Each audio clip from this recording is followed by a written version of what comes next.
Welcome back to Japan from the beautiful and, at the moment at least, overcast and somewhat rainy city of Kyoto. This is often said to be Japan's most beautiful city, and it's indisputably the most prominent keeper of traditional Japanese culture, which shouldn't be surprising considering that it was the country's imperial capital for more than 1,000 years. Kyoto strikes a balance between the modern and the old. It's where you'll find ancient pagodas, quaint streets with wooden houses, maybe a geisha rushing to a 6 o'clock tea. It's filled with Buddhist temples, Shinto shrines, palaces, gardens. It's a city where, despite its population of 1.5 million, there's still plenty of places to reflect and meditate away from the daily rush. In fact, Kyoto owes its very existence, at least as the kind of place where Japanese and foreigners alike love to visit, to its historical and cultural legacy. Except for that legacy, it most certainly wouldn't have been spared from American bombs that decimated other Japanese cities during World War II.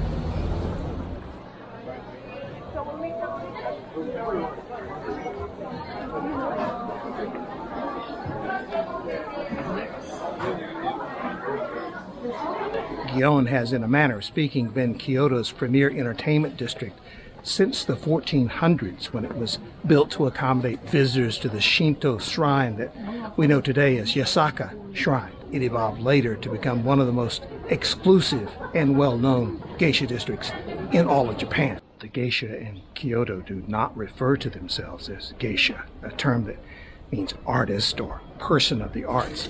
Rather, they call themselves gaiko, which means a woman of art, and their apprentices are referred to as maiko. It may seem like a subtle distinction, but it goes to the seriousness accorded to geisha life is part of an art form here. The ultimate traditional Japanese experience is to be entertained in a tea house where a geisha serves drinks, encourages conversation, leads drinking games, and performs traditional dance. If you come here and walk these streets, you might catch a glimpse of a geisha because they have to get from place to place to do their thing. Look a little closer and you'll notice that many of the women you see here who look like geisha, they're tourists dressed up in kimonos that they think makes them appear to be geisha. But the costumes they're wearing, that is the imitation geishas, are required by an ordinance to be inauthentic. That's to prevent any of them from being mistaken for real geisha by those trained to tell the difference. Before I leave, I'm headed to Osaka Pagoda, not to be confused with the Osaka Shrine I mentioned earlier. This pagoda is one of the more recognizable and photographed images of Kyoto, a 5-story building that's the last remaining structure of a temple complex originally built in the 6th century. However, this iteration of the pagoda dates to 1408. That's because it was destroyed and rebuilt several times by rival groups of Buddhists and Shintoists who each claimed it. The dispute was finally settled centuries ago when a priest from a nearby Buddhist temple affiliated the pagoda with Zen Buddhism. The designation has stuck down to this day. Judging from the fact that the building has stood here for some 600 years, I'm guessing that's the final say on the matter.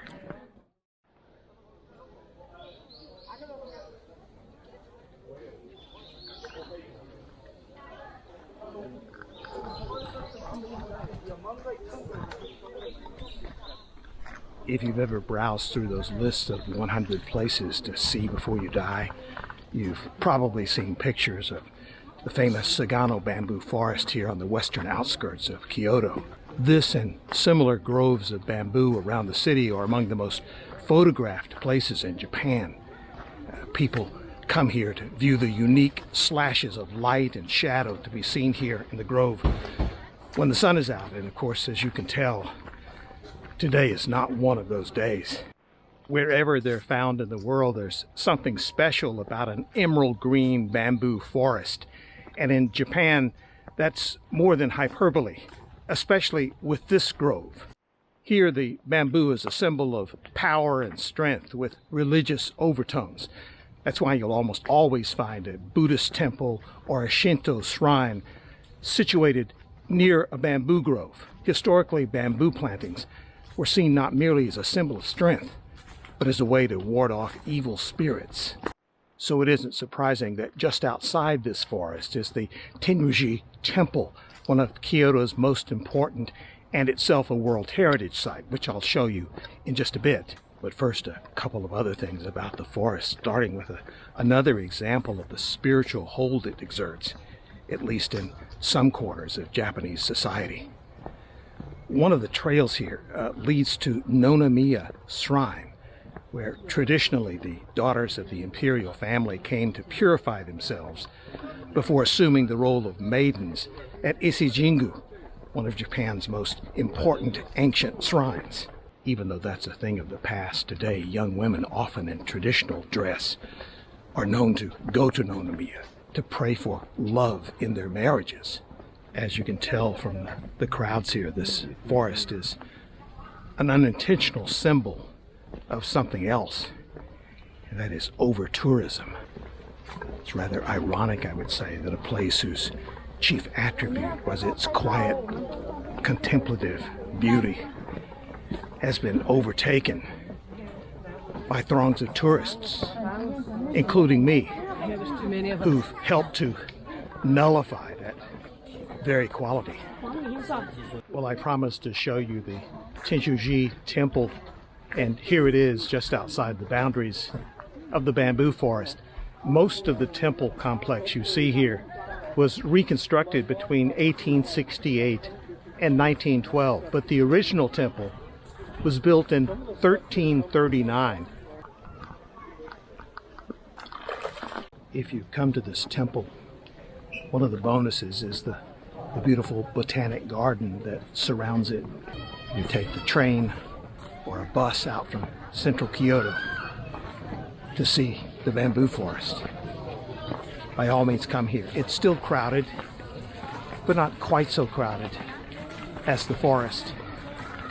And I've thoroughly enjoyed it, even though I'm about to take shelter because it's starting to rain again.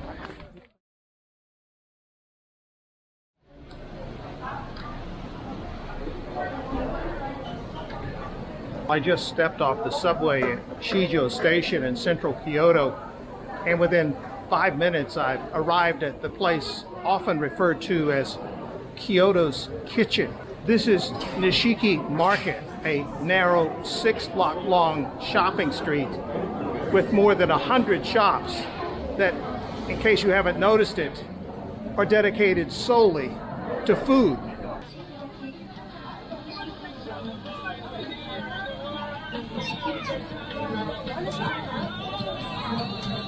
Almost everything here is locally produced and locally procured. In Kyoto, it's where you come if you want it fresh and if you want it good. It's where serious foodies come to stock their kitchens. People have been coming to this market for a long time, since the year 1310, when the first shop opened here in what quickly developed as Kyoto's first fish wholesale district. While the city grew up around it and the area changed from wholesale to retail, Nishiki Market has remained a constant. Many of the same merchant families in this alleyway have been here generation after generation. There's a wide variety of establishments here, from tiny food stands that consist of no more than a couple of stools and a bar, to larger sit-down restaurants and even some large culinary shops.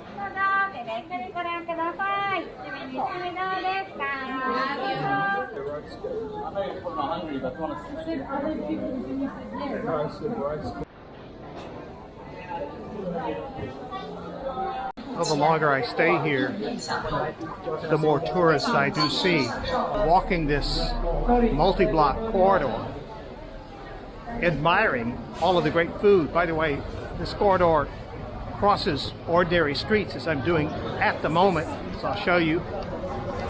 Looking that way down the street, back on the corridor, it cuts through city blocks. And of course, it has been roofed so that it's an everyday kind of thing, no matter the season. If you enjoy food or just enjoy dreaming about food, this is a great place. Just a few city blocks from the Imperial Palace, where it was pretty much rained out yesterday. I come to Nijo Castle, one of the last great shogun fortresses of Japan, significant because it was built practically in the shadow of the imperial capital. That was, after all, the idea when the founder of the dominant Tokugawa shogunate ordered all the feudal lords of Western Japan to contribute to its construction in 1601. Maybe the most fascinating thing about this stronghold isn't just its long history as part of the Japanese shogun era, but its abrupt end. By the 1860s, peasant unrest and the shogunate's financial instability contributed at long last to its overthrow.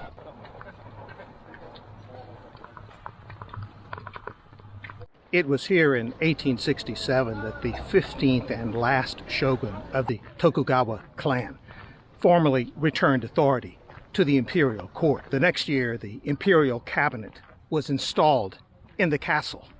The shogunate's hollyhock crest was removed and replaced with the imperial chrysanthemum, and a centuries-old era of Japanese history came to an end. Even so, long after Japan's capital was moved to Tokyo, this continued to be a place of great significance. It was here, inside Anmuro Palace, that Emperor Hirohito chose to be inaugurated in 1928. The same emperor who would preside over Japan's devastating entry into World War II, renounced his divinity in 1946, and who, as little more than a token, would become one of the world's longest reigning monarchs until his death in 1989. The main house, Ninamaru Palace, is made almost entirely of cypress, adorned with plenty of gold leaf and wood carvings. And if it looks like 5 buildings joined together, that's by design. In fact, it's a case of the shoguns using architecture as a form of social control. If you think of any building occupied by powerful people anywhere, you know that the least important visitors are received in the outer reaches, while the most powerful are ushered into hidden inner sanctums. Shoguns didn't bother to hide those inner sanctums. Rather, they chose to display them prominently as a show of intimidation and power. If you came here wanting something or trying to see somebody, the shogunate let you know where you stood right away. Well, I can't show you inside the main palace because no photography is allowed in there. But one of the things I do want to mention about it is a section of the palace referred to as the Nightingale corridors.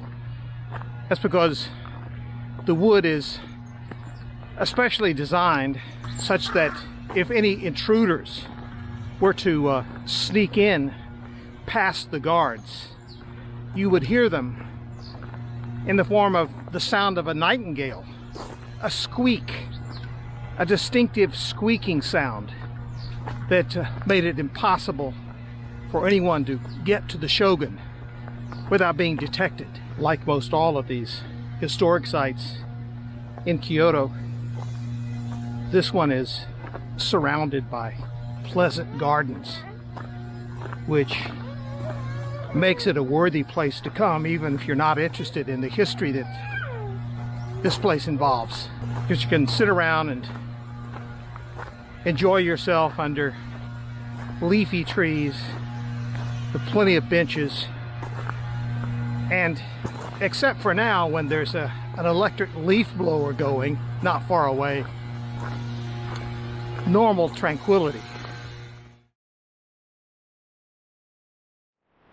One of the things I really appreciate about Kyoto is just the ability to get lost in nature within the city. And it seems so unlikely if you were just dropped down on the streets of Kyoto, but behind walls that are seemingly random. You go through a gate and you enter lush, beautiful parks, which would here be referred to as gardens. Especially on a rainy day like I've been having here in Kyoto, it's like walking through a rainforest. Just a peaceful place up until just a moment ago when I got closer to the outside of this park. I could hear no traffic whatsoever, and now I do hear the sound of traffic in the background. But one thing you don't hear almost never in Kyoto is the sound of blaring horns. People here, as well as in other places in Japan, just are not honk happy, and that's a real game changer. It's just part of the culture here. There isn't a lot of excessive loudness, and that's another thing that's particularly endearing about the place.